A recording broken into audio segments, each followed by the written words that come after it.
आप सभी को पता होगा कि Arunachal Pradesh staff selection board यानी कि एपीएसएसबी का तरफ से एक क्लास 10 पास वालों के लिए एक एडवर्टाइजमेंट निकला गया था कुछ दिन पहले, जिसका फॉर्म शुरू होना था form fill up process 9 of June से, लेकिन उसको डेट को एक्सटेंड करके 14 ऑफ जून कर दिया गया था। तो आज हम इस वीडियो पे हम उसका जो फॉर्म फिलअप प्रोसेस है वो हम देखेंगे। जो मेरा स्क्रीन पे देख रहा है ये जो Arunachal Pradesh staff selection board का ऑफिशियल वेबसाइट का होम पेज है, जिसका लिंक आपको इस वीडियो की डिस्क्रिप्शन बॉक्स पर मिल जाएगा। सबसे पहले आप इस वीडियो को कम्प्लीटली देखिए और समझिए, उसके बाद आप आराम से इस वीडियो के थ्रू आप जो खुद से भी वो फॉर्म को भर सकेगा, ठीक है।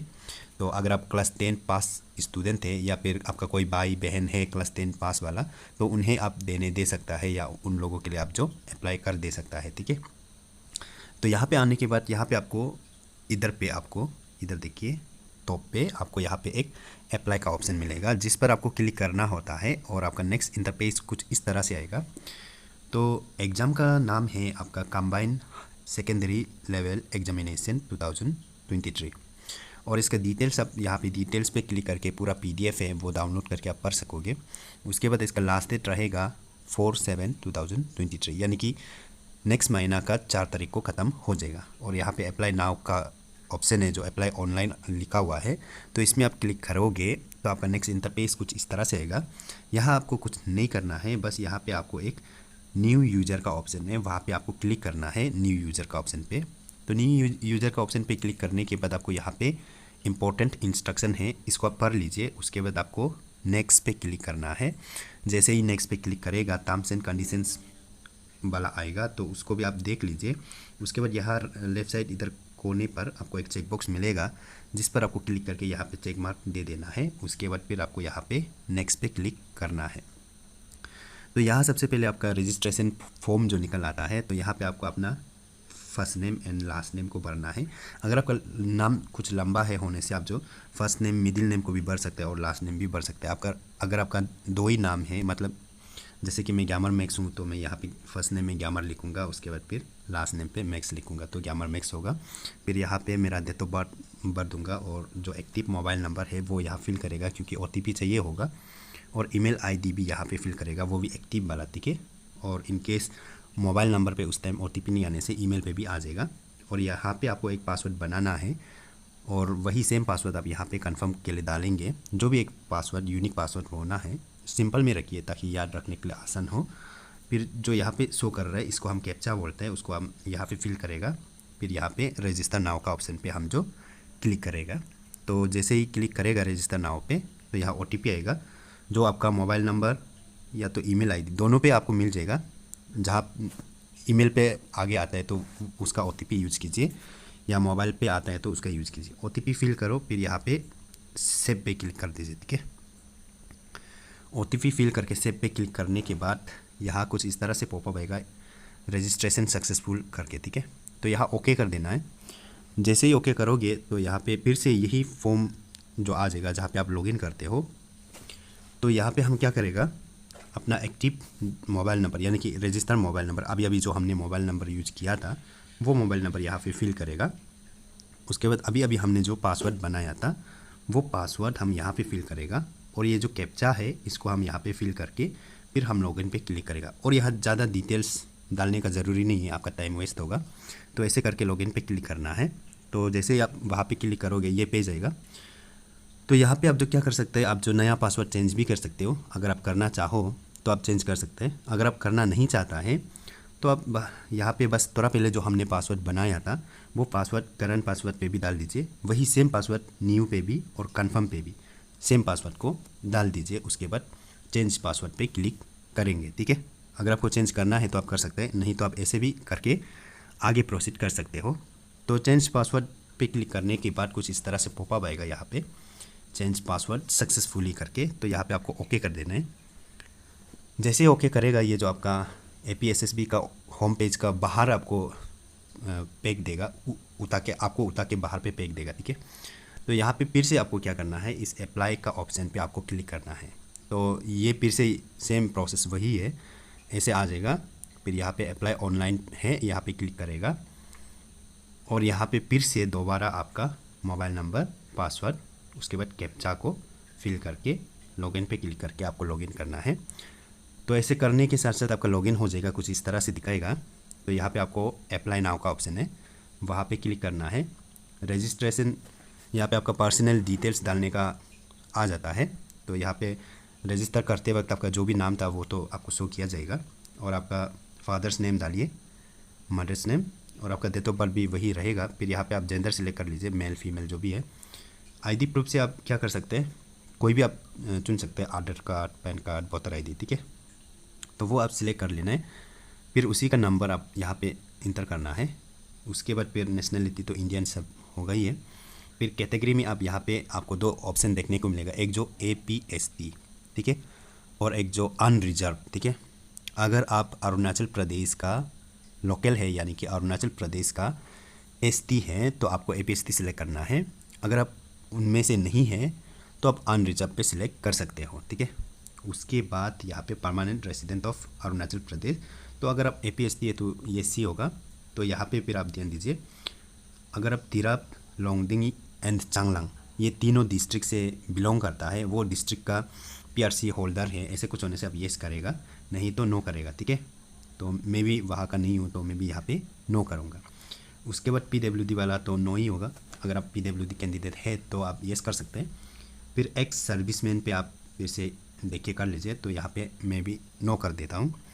तो जैसे ही वहाँ पे आप नो करोगे, जस्ट नीचे पे आपको फिर यहाँ पे जितना पोस्ट का वैकेंसी निकला है उन सारा पोस्ट का नाम यहाँ पे आपको शो करेगा, ठीक है, ये वाला में, ठीक है, यहाँ शो हो रहा है। जैसे कि constable AAPBN, constable civil police, constable आयरवैन, ऐसे करके यहाँ ढेर सारे हैं, ठीक है, काफ़ी सारा है नीचे पे, लेकिन आपको यहाँ पे मैं शो नहीं कर रहा है।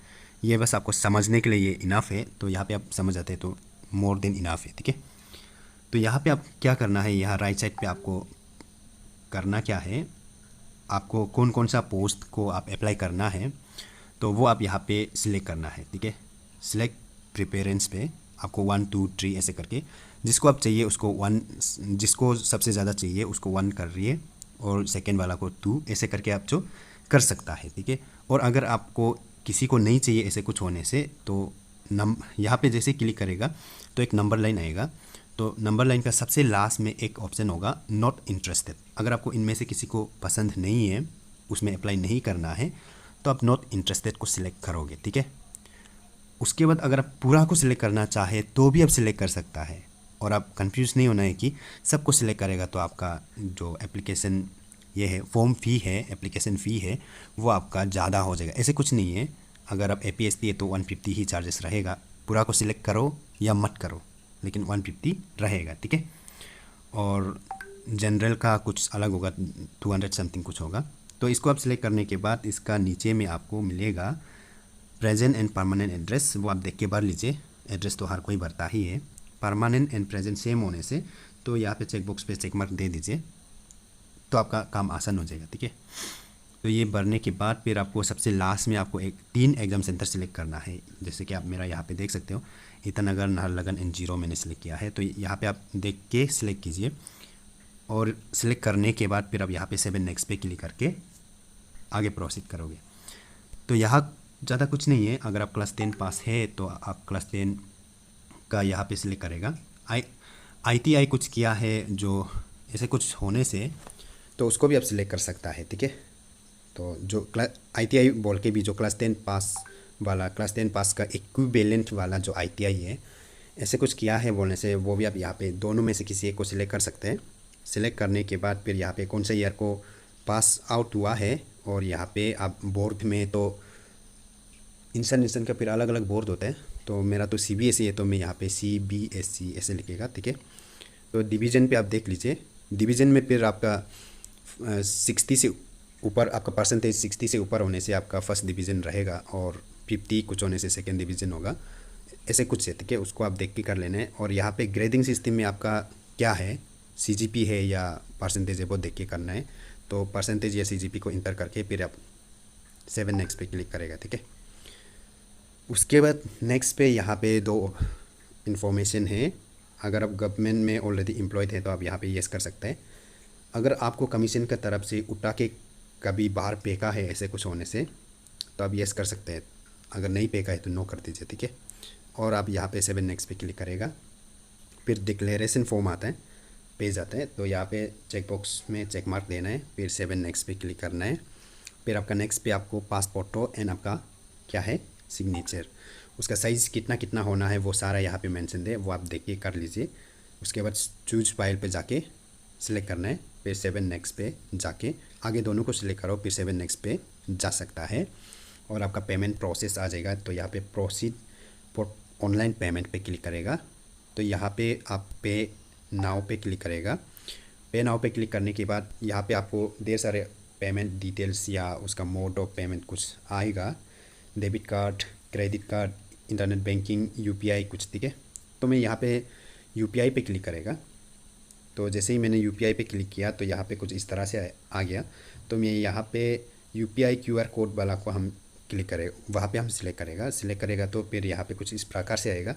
तो मैं यहाँ पे क्या करूँगा, पे नाउ का ऑप्शन पे क्लिक करूँगा। मैं जैसे कर रहे वैसे आपको करने का ज़रूरी नहीं है, आप कोई भी मोड से आप किस से आप कंफर्टेबल है वहाँ से कर सकते हैं।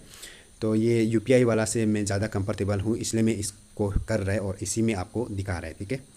तो यहाँ पे नाउ पे क्लिक करने के बाद यहाँ पे क्यूआर कोड जो आ जाता है, तो इसको स्कैन करना है, फिर पे कर देना है। और पे करने के बाद यहाँ से कुछ हिलाना नहीं है, चुपचाप रहने देना है। कोई भी ऑनलाइन जब आप ऐसे पे करता है, इसमें सिर्फ नहीं, कोई भी ऑनलाइन फॉर्म फिल करके कुछ पे करता है तो पे करने के बाद आपको स्क्रीन को इधर उधर कुछ नहीं करना है या रिफ्रेश वगैरह कुछ नहीं करना है, बस पे करो। उसके बाद चुपचाप देखते रहो, ये जो ऑटोमेटिकली मतलब खुद को ऑटोमेटिकली काम करने दो, ठीक है। तो पे करने के बाद तो यहाँ कुछ इस प्रकार से आ जाएगा। तो आप जो कन्फर्मेशन पेज को अगर आप पीडीएफ पे सिलेक्ट कर सेव करके रखना चाहते हैं तो आप यहाँ पे प्रिंट एप्लीकेशन पे क्लिक करके आप जो कन्फर्मेशन पेज को अपना मोबाइल फ़ोन पे, कंप्यूटर पे या लैपटॉप कहीं पे भी आप क्या कर सकते हैं, सेव करके रख सकते हैं। और आपके पास प्रिंटर है तो आप प्रिंट भी कर सकते हैं, प्रिंट नहीं भी करेगा तो भी चलेगा, वैसे भी प्रिंट करके क्या ही करेगा इसको, ठीक है। तो वही है, उसके बाद फिर हो गया आपका फॉर्म फिलअप कंप्लीट, ठीक है। तो इस वीडियो को आप आगे भी ज़्यादा से ज़्यादा शेयर कर सकते हैं और इस चैनल को अभी तक सब्सक्राइब नहीं किए तो कर सकते हैं, क्योंकि इस तरह के वीडियोस इस चैनल पे आपको आगे भी मिलते हैं।